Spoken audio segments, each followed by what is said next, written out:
సుమిత్ర దీప దగ్గర నుంచి తీసుకొచ్చిన టిఫిన్స్ అన్నిటినీ ఎవ్వరు చూడకుండా డైనింగ్ టేబుల్ మీద ఉన్న హాట్ బాక్స్లో సర్దేస్తుంది. దీప దగ్గర నుంచి తీసుకొచ్చినట్టుగా ఎవ్వరికి తెలియకూడదు అని అనుకుంటూ ఉంటుంది. ఇక ఇంట్లో వాళ్ళందరూ టిఫిన్ చేయడానికి డైనింగ్ టేబుల్ దగ్గరకు వస్తారు. ఇక శివనారాయణ అయితే ఇవాళ ఏంటి టిఫిన్లు ఇంత గుమగుమలాడుతున్నాయి, వాసన చాలా దూరం వస్తుంది అని అంటూ ఉంటాడు.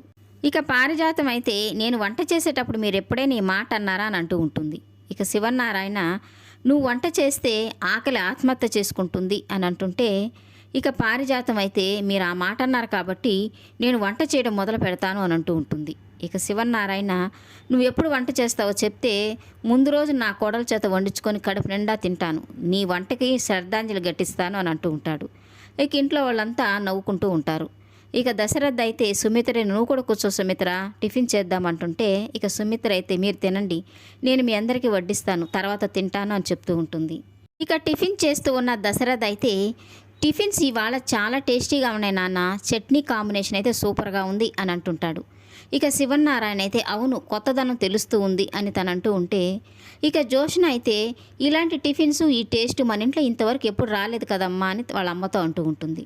ఇక సుమిత్ర అయితే బాగుందా లేదా అది చెప్పు అని అంటుంటే, బాగుందా ఏంటమ్మా సూపర్గా ఉంటేను, మన రెస్టారెంట్లో టిఫిన్స్ ఓకే కానీ చట్నీసే నార్మల్గా ఉంటున్నాయి, తినేటప్పుడు హ్యాపీగా తింటున్నామన్న ఫీలింగే రావడం లేదు, ఏదో ఆకలేస్తుంది తింటున్నాము అన్నట్టుగానే ఉంది.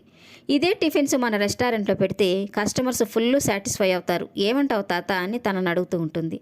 ఇక శివనారాయణ అయితే నువ్వు చెప్పింది కరెక్టే, నా మనసులో మాట కూడా అదే, కోడలు ఈరోజు ఏదో కొత్తగా ట్రై చేసి అద్భుతం చేసింది, టిఫిన్స్ మాత్రం సూపర్ అంటుంటే, ఇక దశరథ్ అయితే సుమిత్ర నువ్వేం కొత్తగా ట్రై చేసావో జోష్న చెప్పు, అదే రెస్టారెంట్లో అప్లై చేస్తుంది అని అంటుంటాడు. ఇక జోష్న అయితే అవును మమ్మీ, ప్రస్తుతానికి మన రెస్టారెంట్లో ఇలాంటి కొత్తదనం చాలా అవసరం, మార్పులు కూడా చాలా చెయ్యాలి అని చెప్తూ ఉంటుంది.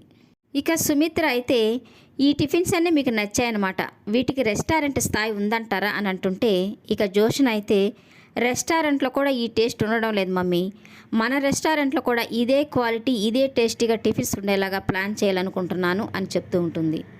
ఇక సుమిత్ర అయితే రోడ్డు పక్కన పెట్టుకునే బండ్లకి ఇటువంటి టేస్ట్ ఉండే అవకాశం ఉందంటారా అని అంటుంటే, ఇక దశరథ్ అయితే రోడ్డు పక్కన బండ్లకి ఇంత క్వాలిటీగా ఇంత టేస్టీగా ఫుడ్డా, ఇంపాసిబుల్ అంటుంటాడు. ఇక జోష్న అయితే అలాంటి వాళ్ళు ఇంత టేస్టీగా చేస్తే వాళ్ళని తీసుకొచ్చి మన రెస్టారెంట్లో పెట్టుకోవచ్చు, ఒకవేళ వాళ్ళ రానంటే మన ఫ్రాంచైజ్ ఇచ్చి వాళ్ళ చేత రెస్టారెంట్ పెట్టివచ్చు అని అంటుంటే, ఇక శివనారాయణ అయితే నువ్వు చెప్పింది కరెక్టే జోష్న అంటుంటాడు. ఇక సుమిత్ర అయితే నువ్వు అన్నది కరెక్టే జోష్న, ఈ టిఫిన్ చేసిన మనిషి అలాంటిదే, ఈ టిఫిన్స్ చేసింది ఎవరో కాదు దీప అని చెప్పడంతో ఇక ఒక్కసారిగా జోష్న శివనారాయణ అయితే షాక్ అయిపోతూ ఉంటారు. ఈ వీడియో నచ్చినట్లయితే లైక్ చేయండి, సబ్స్క్రైబ్ చేయండి. Thank you for watching.